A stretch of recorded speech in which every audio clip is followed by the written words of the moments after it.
কলকাতাতে করছে কারা ইসমেটের সাথে লচ্ছি মোড়া উন্নয়নে। 21শে জুলাইকে সফল করতে জেলা সভাপতির দেওয়াল লিখন। উত্তর দিনাজপুর জেলা ছাত্র পরিষদের উদ্যোগে আজ নিউটাউন এলাকায় দেওয়াল লিখন করা হয়।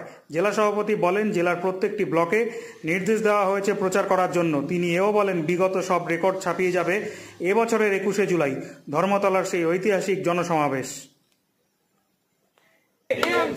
ভালোবাসি শপথ করি একই সাথে আরো জোরে সবুজ ঘাস সাক্ষী রেখে দেখিয়ে দেব 26-এ জিতবে কারা লড়ছে কারা। তাই তো বলি দিকে দিকে সবুজ ঘাস ইটে ইটে তাদের সাথে আরো জোরে ভালোবাসে ভালোবাসে দিকে দিকে বন্দে মাতরম। টিএমসিপি টিএমসিপি টিএমসিপি জিন্দাবাদ পশ্চিমবাংলা জননেত্রী মমতা ব্যানার্জি জিন্দাবাদ বন্দে মাতরম। 21শে জুলাই তৃণমূল কংগ্রেসের একটা স্মরণীয় দিন। এই দিনে আমরা যারা শহীদ হয়েছিলেন তাদেরকে আমরা স্মরণ করি।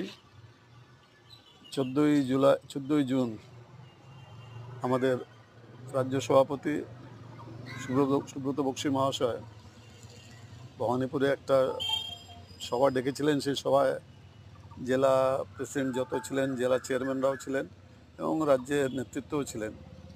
সেখানে ঠিক হয়েছে যে এবার একটা রেকর্ড সংখ্যক লোক ধর্মতলায় যাবে 21শে জুলাই উপলক্ষে। আমরাও সেইভাবে প্রচারে নেমেছি। আমরা দেওয়াল লেখনটা শুরু করেছি।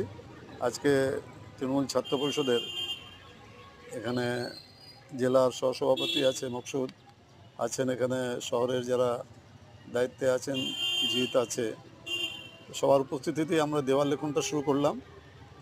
আগামী দিনে জেলা মিটিংটাও ডাকবো এবং এটাকে প্রচারটা ব্লক স্তর অঞ্চল স্তর পর্যন্ত আমরা এটা প্রত্যেকবারই করে থাকি। এবার আর একটু আমরা জোশের সঙ্গে এই কর্মসূচিটা পালন করব, যেন 21শে জুলাইতে বিগত দিনে যত লোক হয়েছিল সেই সব রেকর্ড যেন ছাপিয়ে যায়। বললাম প্রথম নাকি আজকে দেওয়াল লেখনটা আজকে প্রথম জেলাতে, মানে ইসলামপুরে প্রথম। সব জেলাতে সব ব্লকেই বলা আছে, শহরে বলা আছে যে আপনারা দেওয়াল লেখনটা শুরু করে দেবেন। তারপরে আমাদেরকে যেভাবে ফ্ল্যাক্স পাঠিয়েছে পেন ড্রাইভের মাধ্যমে, সেটা আমরা সব ব্লক প্রেসিডেন্টটা সহসভাপতির কাছে পাঠিয়ে দিচ্ছি। সেই হিসাবে ফ্ল্যাক্স হবে, ওয়াল পোস্টারিং হবে, সব হবে। প্রচারের কি বিভিন্ন ধরনের আঙ্গিক করা হচ্ছে? প্রচারে যেভাবে আমাদেরকে নির্দেশ দিয়েছে রাজ্য থেকে সেই আঙ্গিকে প্রচারগুলো হবে। বললাম প্রায় এক মাস আগের, এক মাসের বেশি সময়, 21শে জুলাই প্রায় এক মাস, তার আগেই তৃণমূল কংগ্রেস উত্তর দিনাজপুরে দেওয়াল লেখন শুরু করে দিল। কতটা তাৎপর্যপূর্ণ মনে করছেন এই প্রচার? না, তাৎপর্যপূর্ণ এই জন্য আছে যে এবার তো আমাদের এখান থেকে উত্তর দিনাজপুর থেকে আমরা রেকর্ড সংখ্যক লোক আমরা যাব।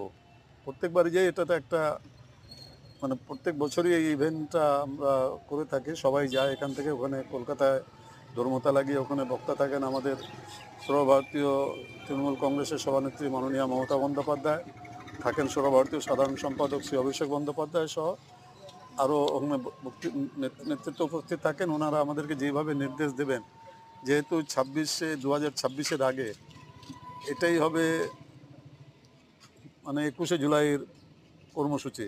আর 21শে জুলাই কর্মসূচি আমার মনে হয় এত বড় জনসমাবেশ বিশ্বে আর কোনো কর্মসূচিতে হয় বলে আমার মনে হয় না।